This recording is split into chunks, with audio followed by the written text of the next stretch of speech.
ईश्वर नाम भगवान से शुरुआत होनी चाहिए शुभ काम की।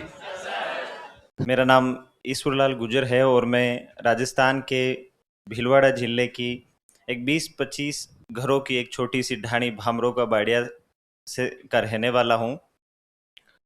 मैंने अपनी ये जो है सिविल सेवा से संबंधित जो मेरी जर्नी थी कि कैसे मैंने यूपीएससी के बारे में सोचा। यूपीएससी के बारे में पहले नहीं सोचा, पहले मैंने आरएस के बारे में सोचा। आरएस से पहले भी मैंने आरएस के बारे में नहीं सोचा। रीट से थर्ड ग्रेड टीचर बनने के बारे में सोचा। तो इस पूरी सफ़र की जो शुरुआत है वो कैसे हुई, इस कहानी को मैं अलग अलग तरीक़ों से जो है मेरे विद्यालय स्तर की पढ़ाई फिर उन सब को लेकर मैंने अलग अलग जगहों पे उन चीज़ों को बताया है और बताने के दौरान ये कोशिश की है कि मैं वो बातें बता पाऊँ जो मैं ठीक उस समय महसूस कर रहा था जब मैं इस संस्थान में एक सेमिनार लेने आया था 20 मार्च 2018 को। तो मेरे मन में क्या संशय थे, मैं उस समय क्या सोच रहा था, क्योंकि सफलताओं के बाद तो हम बहुत अच्छी बातें कर लेते हैं, उन चीज़ों को मैं काट-छाँट कर सकते हैं कि जो है मैं पढ़ लेता था इतने समय, मुझे थकान भी नहीं होती थी, मुझे डाउट भी नहीं होते थे। वो सारी चीज़ें हम सफलता के बाद सेलेक्टिवली बता पाते हैं।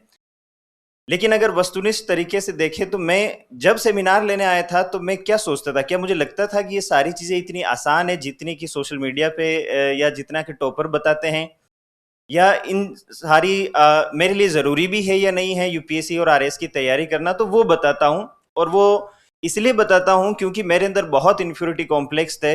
मैं हीनता अपने लेकर बहुत सारे सवाल मेरे भीतर थे। मैं ये सोचता था कि मैं बहुत अच्छे विद्यालयों से नहीं पढ़ा हुआ हूँ, मेरी प्रारंभिक शिक्षा बहुत अच्छी नहीं हुई थी, घर परिवार में शिक्षा का माहौल बहुत कम था। ऐसा माहौल था कि मैं अपने घर का पहला 10वीं पास, पहला 12वीं पास और पूरे गांव में सरकारी सेवा में चयनित होने वाला पहला व्यक्ति था।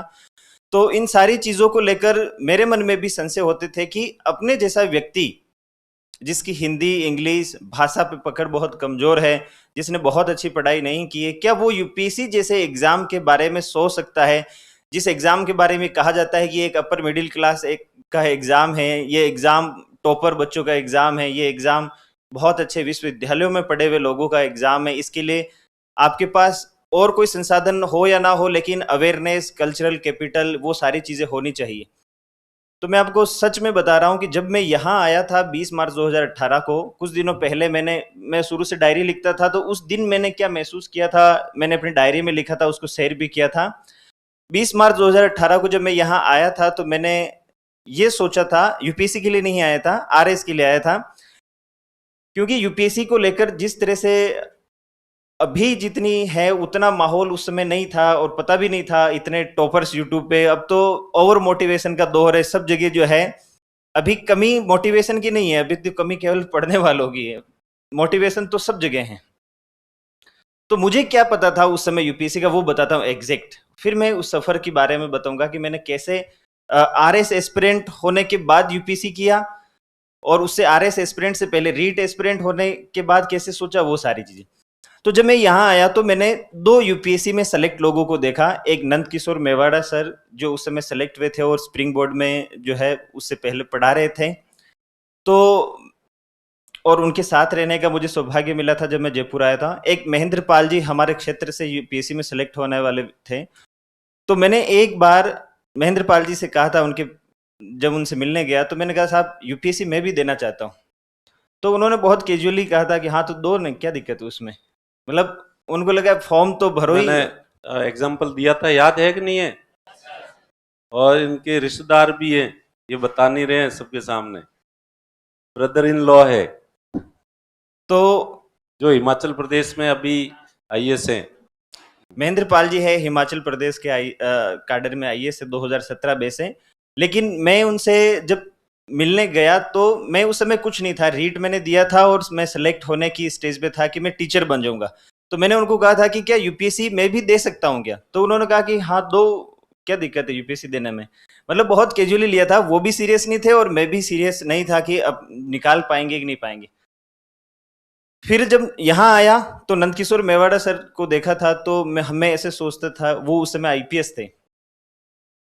तो मैं ऐसा सोचता था कि जैसे यूट्यूब पे आपने देखा होगा आईपीएस की ट्रेनिंग के वीडियो, फिर वो सारी चीज़ें, तो ऐसा लगता था कि यार मतलब अपन कभी कर पाएंगे कि नहीं कर पाएंगे, क्या पर्सनैलिटी है, कैसे बोलते हैं, किस तरह से वो सारी चीज़ें। तो उनसे क्या होता था? उनसे ये होता था कि हमारे भीतर भी एक सपना जन्म लेता है, धीरे-धीरे हम सोचने लगते हैं कि मैं कर सकता हूँ। पर मैं सच बता रहा हूँ, 2018 तक जब मैंने यहाँ जॉइन किया था, तब तक मैं ये नहीं मानता था कि यूपीएससी अपने बस का काम है। मुझे कभी नहीं लगा कि यूपीएससी मैं निकाल सकता हूँ, क्योंकि मुझे ऐसा लगता था कि उसके लिए अंग्रेजी आनी ज़रूरी है, उसके लिए आपके पास जो है बहुत सारा ज्ञान होना ज़रूरी है, इतना माहौल बना हुआ है कि ये एग्ज़ाम बहुत भारत का सबसे कठिन एग्ज़ाम है, ये सारी चीज़ें। तो मैंने कभी नहीं सोचा कि मैं यूपीएससी दूंगा, मैं ये सोचा था कि आरएस देंगे, और आरएस में भी मैं ज़्यादा से ज़्यादा सोचता था कि तहसीलदार बन जाएंगे, उसके बाद अपन कोई एग्ज़ाम कभी नहीं देंगे जीवन में। एसडीएम के बारे में भी नहीं सोचता था कि प्रॉपर सर्विस मिलेगी, नहीं। आरएस आरपीएस छोड़ो, तहसीलदार भी बन जाएंगे तो भी कोई एग्जाम नहीं देंगे। पर फिर मैं तैयारी करने लगा यहाँ, और यहाँ तैयारी करने से होता क्या है, देखो कि एक ये है कि आपको टॉपर्स मिलते हैं, तो आप ये जब वो चीज़ों को एक्सप्रेस करते हैं तो हमें पता चलता है कि 2-3 साल पहले ये भी तो यही सोच रहा था कि मैं एग्जाम दूं या ना दूं, मेरा होगा या ना होगा, और मैं अब ये सोच रहा हूँ। इसका मतलब ठीक वो भावनाएं जो मेरे में अभी हैं, इसमें भी 2 साल पहले संशय, किंतु परंतु, वॉट अबाउट, सब करते ही थे। तो वो सारी चीजें जब यहाँ आसपास मुझे इन्वायरमेंट मिला टॉपर्स को देखने का, उनको सुनने का, समझने का, तो मुझे एक चीज लग गई थी कि अगर ये कर सकते हैं तो मैं भी कर ही सकता हूँ, क्योंकि मैं टॉपर्स कॉपी और यूट्यूब पे वीडियो वगैरह सुनता रहता था, उनकी स्ट्रेटेजी। तो मुझे लगता था कि आपको भी ये भावना आनी चाहिए कि जब ये कर सकता है तो फिर मैं क्यों नहीं कर सकता भाई ऐसे।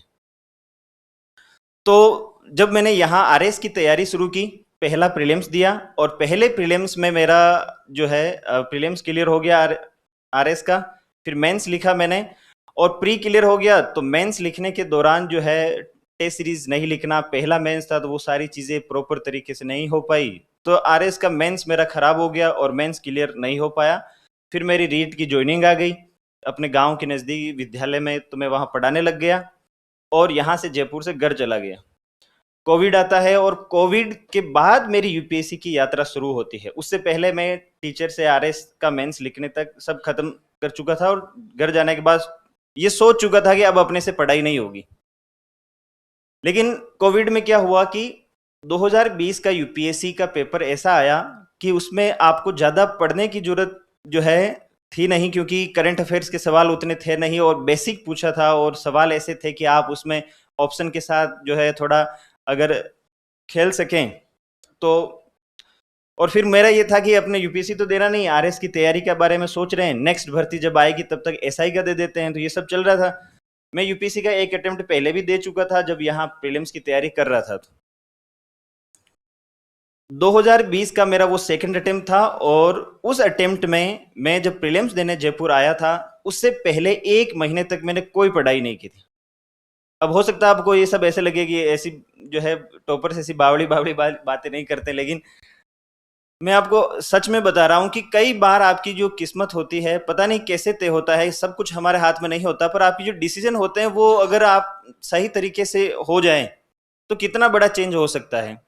2020 का जब मैं अटेम्प्ट देने आया तो मैंने 98 सवाल अटेम्प्ट किए थे जीएस के पेपर में, 100 में से कितने, 98 सवाल।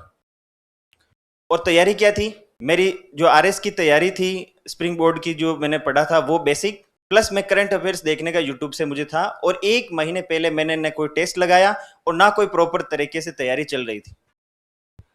तो 2020 में जब मैं अटेम्प्ट दिया तो 100 में से 98 सवाल मैंने जीएस में कर लिए। अब वो 2 भी इसलिए बच गए क्योंकि वो पेज को इधर उधर पलटते समय रह गए थे, वरना वो 2 भी छूटते नहीं।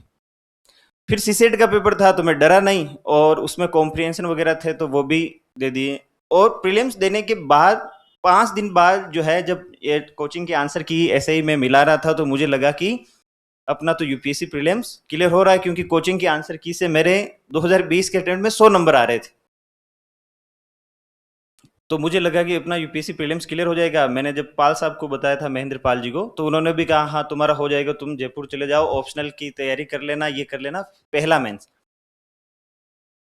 4 अक्टूबर को मैंने प्रीलिम्स दिया, 11 अक्टूबर को मैं यहाँ जयपुर वापस आ जाता हूँ, और मैं अभी तक प्रीलिम्स का रिजल्ट नहीं आया है, लेकिन जब रिजल्ट आया तो मैंने देखा कि मेरा प्रीलिम्स क्लियर हो गया और मैंने मेंस लिखा 2021 में, अपना पहला मेंस। और 3 महीने की तैयारी, उससे पहले मैंने ऑप्शनल प्रिपेयर वगैरह कुछ नहीं कर रखा था। मेरे पास नोट्स क्या थे, एथिक्स के नोट्स स्प्रिंग बोर्ड ने में जो पढ़ा है वो नोट्स थे आरएस वाले, उसमें मैंने गूगल से थोड़ा बहुत इधर उधर करके मिक्स किया एग्जाम्पल्स। मॉडर्न हिस्ट्री के, एंशिएंट के, इनके पॉलिटी के, सब के नोट्स जो मेरे आरएस वाले थे वो नोट्स थे। अब मैं ये बता रहा हूँ कि कैसे उस तैयारी, लोग कहते हैं कि वो कर लेने से हो जाएगा, मैंने उस मिनिमम तैयारी से पहला मेंस लिखा और पहले मेंस में मैंने एक भी सवाल नहीं छोड़ा और मेरा मेंस क्लियर हो गया। जनवरी 2021 में मैंने मेंस लिखा 3 महीने की तैयारी से और मेंस क्लियर हो जाता है। फिर जब मेंस क्लियर हो गया तो मैं पहली बार दिल्ली गया, कभी दिल्ली नहीं गया था, जीवन में भी पहली बार दिल्ली गया यूपीएससी का इंटरव्यू देने।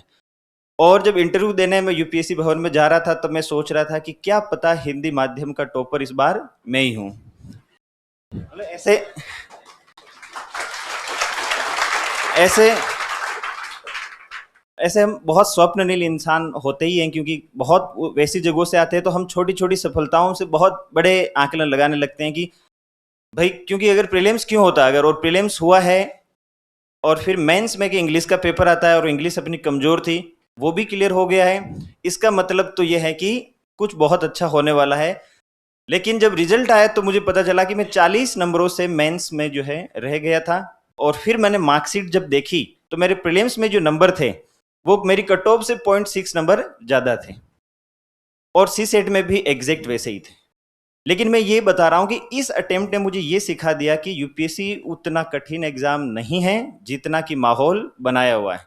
अगर मैंने जो है मेंस नहीं लिखा होता 3 महीने में प्रॉपर, तो ना मुझे इंटरव्यू देने का मौका मिलता, ना मैं इंटरव्यू देने जाता। तो मुझे ऐसा लगता है कि यूपीएससी शायद बहुत कठिन है। तो 2020 में मुझे लग गया कि अपन यूपीएससी कर सकते हैं, इसलिए फिर मैंने बाद में 21 का, 22 का, 23 का अटेम्प्ट दिया और उन 3 अटेम्प्ट में 2 अटेम्प्ट में मैं सेलेक्ट हुआ। 22 में मुझे आईआरएस सेवा अलॉट हुई थी और 23 में मैं इस बार जो है 555वीं मेरी रैंक आई है।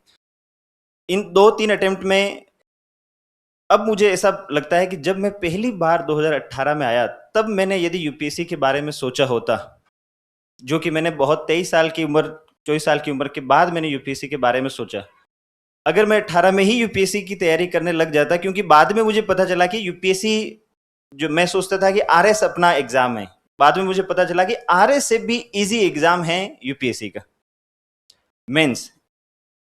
और 18 में पता चल गया होता तो शायद ठीक होता बहुत, क्योंकि प्रॉपर तरीके से कर पाते हैं, इतना वक्त नहीं लगता जितना 3-4 अटेम्प्ट में लग रहा है। तो मेरा ये मानना है कि एक भरपूर तैयारी, आपका एक निर्णय जो अब लेना है या 2 साल बाद लेना है, निर्णय कभी ना कभी आपको लेना ही है कि मुझे तैयारी करनी है या नहीं करनी। और करनी है तो पूरी गंभीरता के साथ तैयारी करनी है, या ऐसे ही देख लेते हैं, बाद में होगा तो सोचेंगे। तो ये यूपीएससी का मेरा सफर था। धन्यवाद।